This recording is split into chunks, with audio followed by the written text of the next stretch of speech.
থাকলে করে।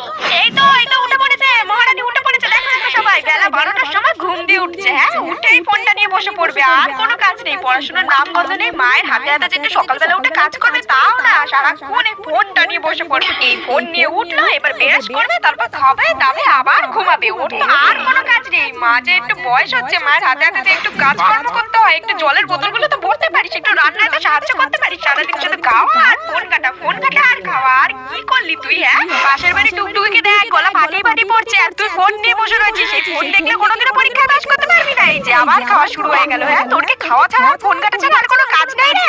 একদম ফালতু মেয়ে তৈরি হয়েছে। বাপের হোটেলে খাচ্ছে, দাচ্ছে আর ঘুমাচ্ছে, একটা কাজও ওকে দিয়ে হয় না। একটা কাজ বলে না বলবে, এই যে খাওয়া হলো আবার শুতে চলে গেছে, আবার ফোনটা নিয়ে বসবে। আর কি কাজ? হ্যাঁ, সারাদিন শুধু খাওয়া দাওয়া, ঘুম আর ঘোরাফেরা। হ্যাঁ, পড়াশোনার কোনো নাম নেই। কি করলি? হ্যাঁ, তুই নে ঘুমা, ঘুমা এবার, ফালতু মেয়ে একটা।